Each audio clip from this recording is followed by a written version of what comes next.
Thank you for browsing page 121. Today we're going to take a look at an offering from Mongoose from a few years ago, the Solomani front. This book was out in about 2017. I'm going to take a look at it. This is one of my recent purchases from Mongoose. One of the, I have the old stuff, I don't need the new stuff, my old belief. And so I went through, read this guy, and I loved what I read. This is a really well put together book. A few disappointments, not many, but we'll go through it in detail. So Solomani front for Mongoose Traveler. And also I just want to remind subscribers, it's really slowed down lately. I'm not sure why. Viewership is down too. I'm not sure why. So if you can help me out with either one, I'd appreciate it. All subscribers, I really appreciate, and I appreciate any view I get. I'm assuming it's just because it's summer. I don't know. Also, Patreon. I thank you, my patrons, everybody who's been a patron. If there's anything you can do to help out, to help the channel grow, that would be wonderful. End of the commercial. Back to the Solomani front from Mongoose Traveler, today on page 121. Solomani front, Traveler, from Mongoose Traveler 2nd. I like this book a lot. Written by M.J. Doherty. It was out in 2021. I said at the top I thought it was 17. No, it was 2021. We get a lot of great history in here. We get some interesting alien species, interesting creatures you can be, alien, see the air quotes, creatures that you can play as a traveler in this book. There are one or two minor disappointments for me in this book, and I'll go into them as I go through the book. So here is the introduction and overview of the Solomani front.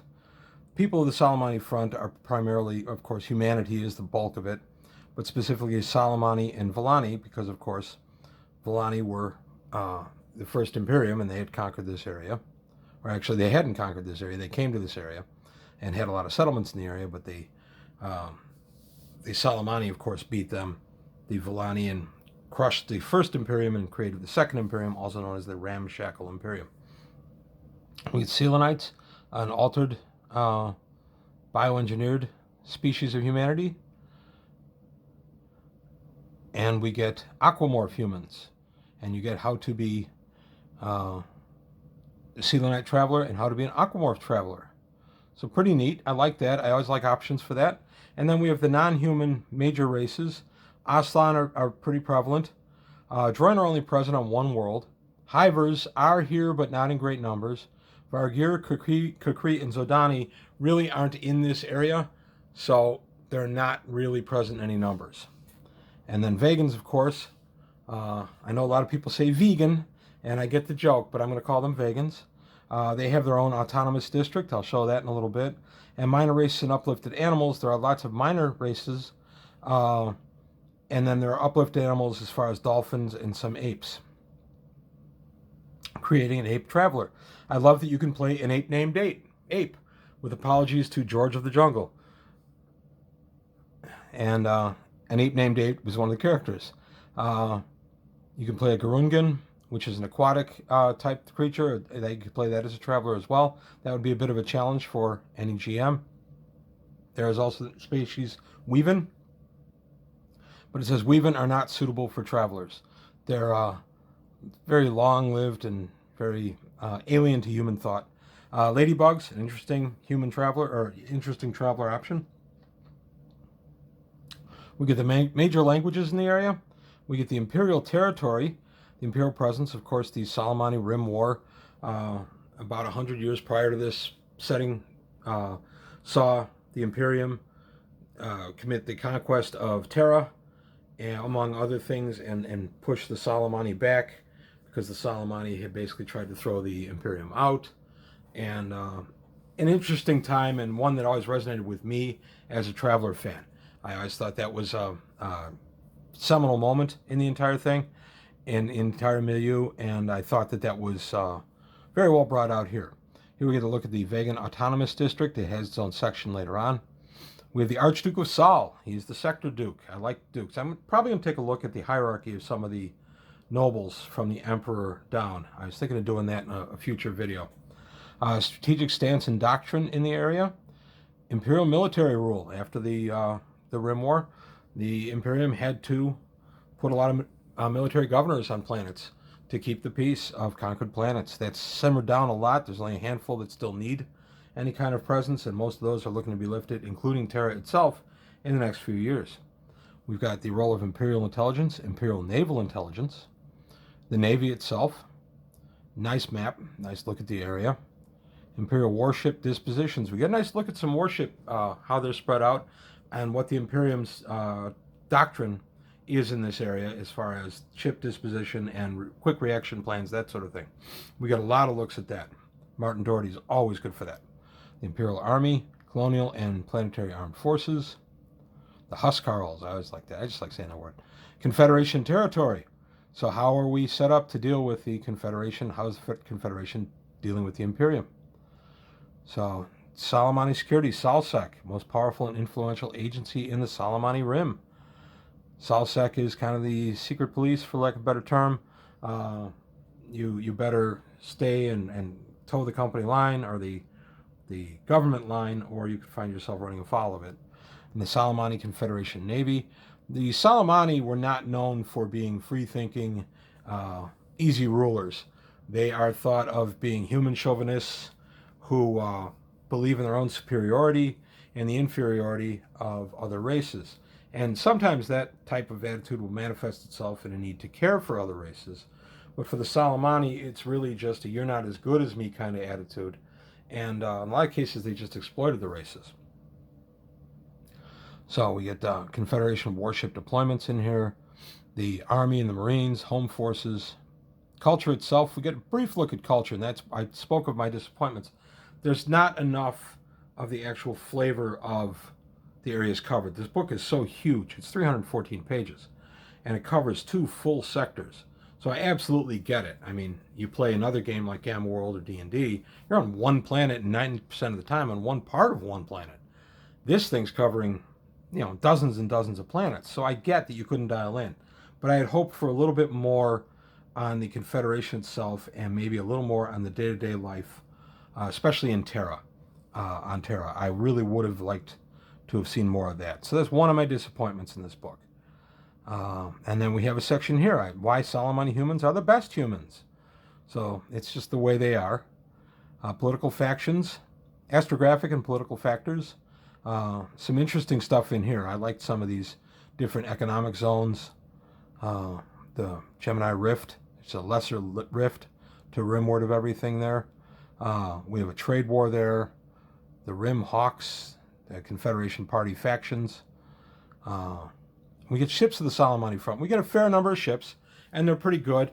1 or 2 were good. I'm not going to say anything bad. Nothing really jumped out at me.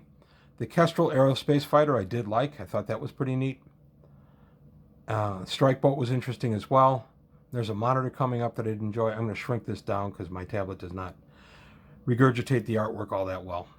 We get a courier vessel. Nice deck plans, silly isometric before Mongoose went back to the top down. We get a fleet destroyer, and this guy displaces 50,000 tons. I like me a nice fleet ship, always did. I realized that you don't see them a ton in Traveller. I've only used them a handful of times. Once when I was running a campaign where they were actually aboard it in command of the vessel, and then once when, and then other times just as something to kick the players in the butt and make them hide and build some tension in the story. Otherwise, I don't use them much. But here, Battle Monitor, I like this guy. 100,000 ton displacement, tech level 15 Battle Monitor, can do thrust 6, no jump of course because it's a monitor. But man, this thing's huge, and it's got massive armament. It's huge. 66,666 hull points. It's a big boy. I did like that guy. And there's the asymmetric layout. We got a logistics barge, which was interesting. I like lesser detailed ships, so I did enjoy getting a logistics barge. And then we get a couple more ships yet. So there were quite a few ships on here. We got a light carrier. I love carriers in Traveller, a la Battlestar Galactica, or even to a lesser extent Babylon 5. It's not a carrier, of course, it's a base, but they do have fighters embarked on the base. Uh, I like that kind of thing. I always have. It's one of the things that keeps drawing me back to Traveler. Uh, just all this stuff. I mean, there's so much science fiction out now that wasn't around when Traveler started. Traveler was where you really could only get your fix, other than Star Trek reruns, and then Star Wars, the movies. But those, until the early '80s, you had a hard time watching those unless they were on some kind of revival or new release. You couldn't see the Star Wars movies easily. Although the original release of Star Wars from 1977 was in the theaters in some places around here in Chicagoland area, was in the theaters over a year. It was here, I would probably guess, about 18 months in original release. And then we got Empire Strikes Back in 1980, and then that was in theaters for about a year. And then Jedi in '83, and that was about a year. Back when shows used to stay at the theater, and you were just getting the option of watching them on VCRs. I had a buddy who came home from the army and had a VCR that he bought in Germany, West Germany, in the PX, and it was the first VCR I'd seen in person, and we watched Star Wars. So, Naval Tender, there you go. The Vegan Autonomous District, I liked this. This is one of the reasons I bought this book. I'm an old, crusty grognard who, for a long time, had the attitude of, I'm not going to buy Mongoose's new stuff because it's just regurgitating the stuff I already have. No. There is repetition. Absolutely there is. But it's updated repetition. Better artwork, better presentation, cleaner writing for the most part. Just brought up, in some cases, over 40 years into the current time. I have found it really be worth my time to pick up the Mongoose stuff. It's even reading Mongoose stuff is actually cut into my reading of the older Traveler stuff at this point in time. But really, I'm playing a case of catch up. I had not really bought Mongoose stuff. I bought a little bit here and there up through about 2020. And then in 2020, I really started looking at it. And that's when I started really picking up some of the Mongoose stuff. I had stuff, to be sure, before that. And I had a lot of first edition Mongoose stuff. But I hadn't bought much second prior to 2020. So I'm still playing catch up. It's only been 3.5 years since I started buying it. So it's going to take me a while. So with the Vegan Autonomous District, the society and culture, the history, I like this section a lot. This was worth the price of admission right here. Creating Vegan Travelers. I really like this, the vegans. I've seen them in other sources. I enjoyed them. Here's a high guard for vegans. This was interesting. A craft control chamber. It's very social race. So they don't isolate like we do necessarily. So it was an interesting module that they would have. There's the interface transport that they would use. And then just a vegan vessel. Shrinking down to let my tablet catch up. Corporate bodies and non-state organizations. Megacorps. We get a lot on the megacorps here, and I liked it. In some cases, it's only a paragraph, but that's okay. I love megacorps. They drive a lot of Traveler stories. I've used them forever as story drivers, and they work very, very well. So I always like to know what's going on with the megacorps in the area. And of course, one of my favorites, Two Carolines. Two Carolines. Ba-ba-ba-ba. You know how that goes. That's what we always sing when Two Carolines comes up. We have a nice Freightliner, Stella Polaris. And then we have the smaller corporations. So not everybody's a megacorp. Sometimes you have smaller corporations. You have the lesser grocery chains than, or not grocery chains, but lesser chains than Walmart and Target. You have some of the smaller chains, although a lot of those are vanishing. But here's the smaller ones. I like the Panstellar Galvan type robotic construction platform. This is for corrosive environment. I thought that was pretty neat. And that speaks a little bit to my other disappointment in this book. There's not a lot of equipment. We get a couple pieces here and there. No real personal gear. Nothing peculiar to an area of space, which I had really hoped for, especially on Terra. I had hoped we'd get something, and there really isn't. And I realized that this book is painting with broad strokes because it's covering such a tremendous volume of space. But I still would have liked to have seen a couple of sidebars here and there with maybe some equipment or maybe a day in the life kind of thing for Terra, that kind of stuff. That's just me. I'm not criticizing the book. And maybe because it's 314 pages, that stuff got edited out. But I like that kind of stuff to be dialed in. We get the legendary Crusader super heavy tank, the much maligned Crusader super heavy tank. I like this one. I think this is from an old Journal of Travelers Aid Society from the 80s. We get a grav speeder, which was pretty nice. But again, no real personal stuff. Nothing, no hollow vids or whatever, whatever you would have. They really didn't have it in this book. We get a nice look at political and cultural movements in the area, and this could drive a lot of stories. And the Solomani, for the most part, are very humans first, very human chauvinistic, and that can drive your story too. A good character concept would be a Solomani joining up a mixed crew for whatever reason. Maybe he's down on his luck, and he comes to find out that even though he thinks he's superior when he starts, he's not, and he befriends a lot of the players. I think that would be a very rich role-playing experience if somebody wanted to run it. I would love to run that, by the way. I mean, I'll be the DM of it, but I'd also love to play it. So I haven't played except for one very bad half game at Gen Con in 1996. I have not played in Traveler since the early to mid 80s. So it's been about 40 years since I've actually been a player. I've GM'd a ton of Traveler in that time, but I've never been a player since my one buddy who introduced me to this found girls and kind of moved out of the area. So, but anyway, back to this. We get a lot of the different groups in the area. The Jardin Syndicate I thought was pretty interesting. The Phoenix Project I thought was neat. Pirates of the Rim, always interesting. Rule of Terra. And then we get a nice look at the sector map.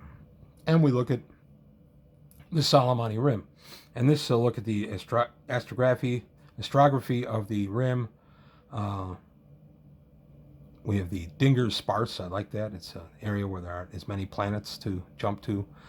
History of the Solomani Rim, which is very interesting. This is another reason I bought the book. I wanted the history, and it did not disappoint. And again, this was worth the price of admission, just this section. I really, really like the history. I love Traveler's history. I love that it's consistent history for the most part. There are a few things here and there, but nothing to get excited about. We get a nice historical timeline of the area, and then we go to the first subsector, Ultima, and we cruise through that. Azon was featured in an old Journal of Travelers Aid Society in the print ones in the 80s, and I was really excited to recognize the artwork there is being updated from then, and the article, and I thought that was pretty cool. These are just a series of heavy populated arcologies, and we get an arcology illness, very important to those of us in the last few years who've had their lives altered by a certain pandemic. We have the Catanian white fever. It's a type of mold that goes through arcologies and can be fatal if not checked. That could be a good story arc for you too. We get a nice system defense boat. And then we get a nice high guard. Whoops, sorry. Don't know why I did that. We get a nice high guard on aquatic species. And it actually made me think of something, or it showed me something I hadn't thought about before. The idea of not only having a water-filled starship, I've thought of that before, of course, but it never occurred to me that there would be species that would need to live not only in water, but live under pressure to function normally, under 200, 300, 400 feet of pressure of the water. That had never really occurred to me prior to this. So it gives some tips on how to do that. I thought that was really neat, and that could be an interesting situation for you to find a disabled ship. You go to answer the signal GK, and you find out it's an aquatic species that's aboard, and now how the heck do you help them? So that could be a really interesting story. We got Suleiman. I'm just going to kind of blow through most of the subsectors. Concord. There's going to be 2 places specifically I'll stop, and I'll get to those in a moment.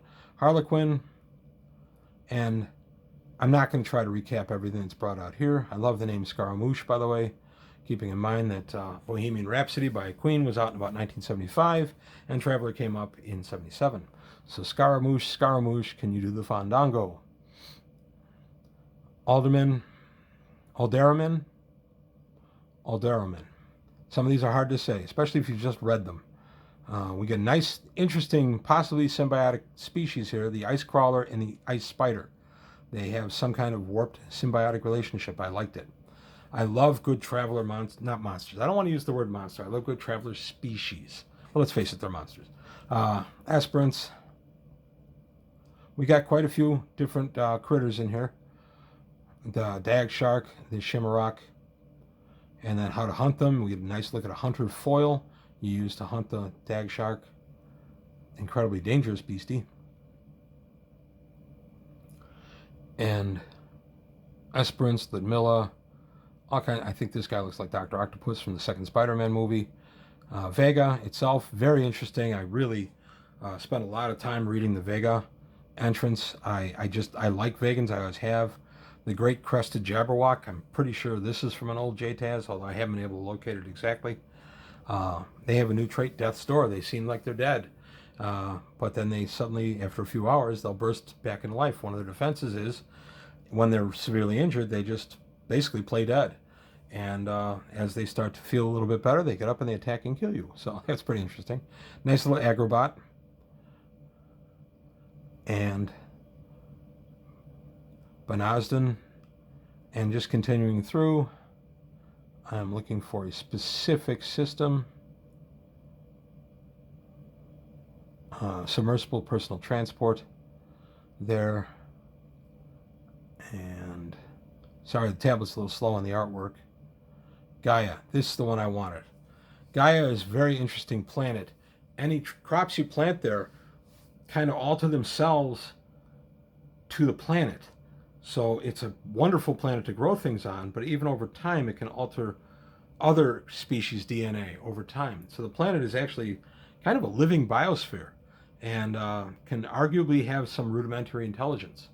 So I'm a big fan of Marvel Comics, as you probably know, and in the comics, Ego, Kurt Russell aside from the second Guardians of the Galaxy movie, in the comic books, Ego is a living planet. The entire planet is one sentient creature named Ego, and Ego has fought against and with Thor over time and dealt with Fantastic Four and stuff. But I'm a big fan of sentient biospheres, and that's made me think of it. So Gaia is going to get its own video, I think, and we'll look at the Gaians there too.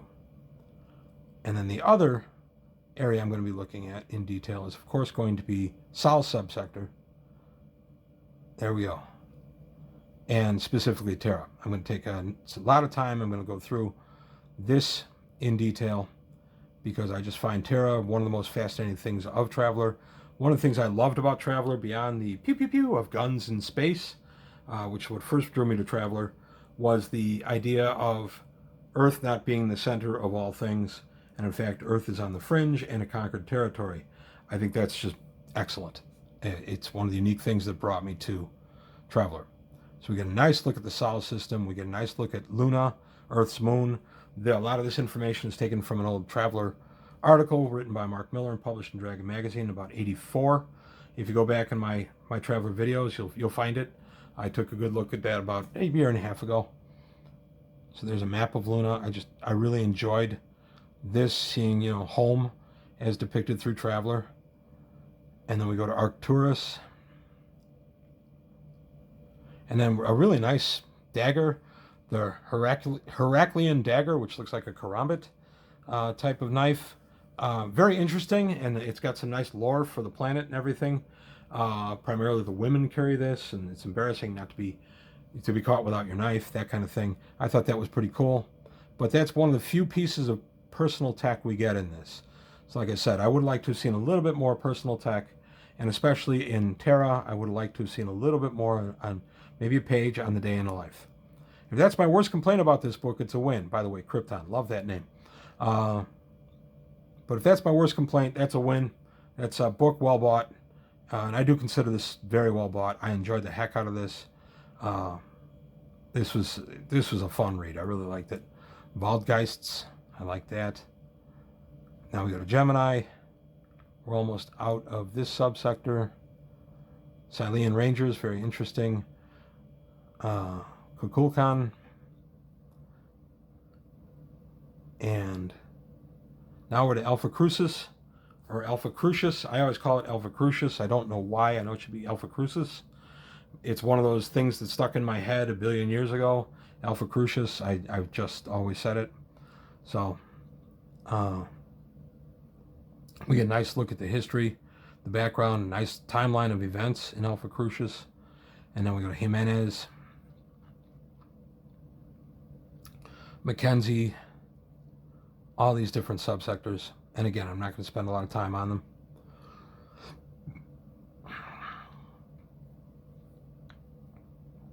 Dagir. Could be Dagger. I don't know. And to get a nice commercial vessel for this area. Fair amount of ships in here. Absolutely. No real personal equipment to speak of other than that one dagger. Nothing about cuisine, really.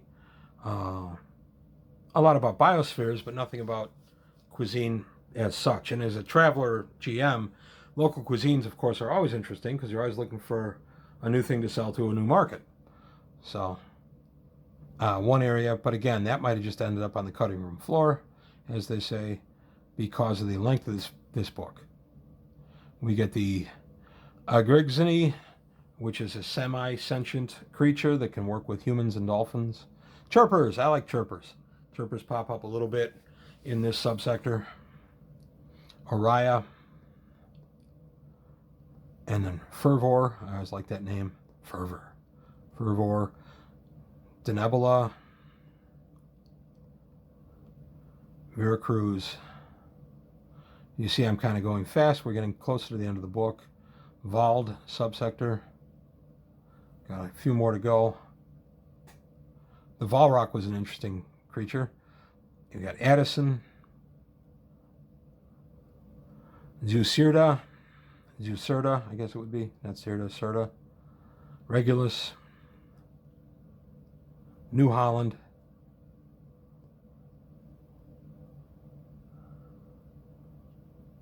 We got a Reap.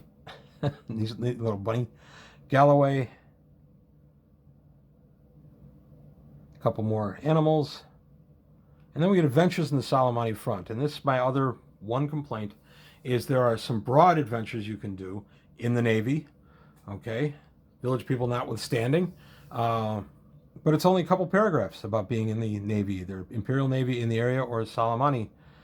Boots on the ground, what it's like to be there. Just a few paragraphs. Starting fires, so causing political chaos. Merchant shipping. Solomani front campaign. And then we're out of the book. So there were no specific adventure hooks, just a few broad adventure ideas.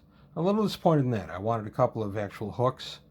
But there we have a last look at the area, and then we get to the Solomani Rim subsector index, Alpha Crucius subsector index, and then a general index in the back of the book. So 314 pages. The PDF of this guy was 30, I want to say, 30 or 35. I'll put a link to Drive-Thru RPG and to Mongoose's site. The book is available for purchase in hardcover as well. I did not buy this one in hardcover. I just bought the ebook of this because I generally will do that with source books, simply because I generally don't play the source books. I take ideas from the source book. And if I'm going to steal ideas, I can steal them just as easily electronically as I could in real life. Wait, I don't steal ideas. I adapt them to my campaign. So there you have it. A look at the Solomani front for Mongoose Traveler's 2nd edition. I thoroughly recommend it as part of your library. I really enjoyed it. I'm excited I have it. And this is one of those that I'm kind of on the fence about going back and buying as a hardcover, because I would get the sector maps as well. So Mongoose, if you're listening again, if you gave me some kind of discount, if I've already bought the ebook, but then I want to go back and buy the hardcover, if you gave me a $10 discount or something, that would help make that decision a little easier. But otherwise, I'm paying $50 for the book plus $30 for the PDF, and I'm paying $80 to get the product. Whereas if I just bought the book in the first place, it would only be $50. But I very often don't have $50 to put into gaming stuff, so it's a bit of a quandary for some of the stuff. And this is one of the books I would consider getting in hardcover. But that's it. End of my rant. I hope you liked what you heard and saw. If you did, please like and subscribe. And I'll see you next time on page 121.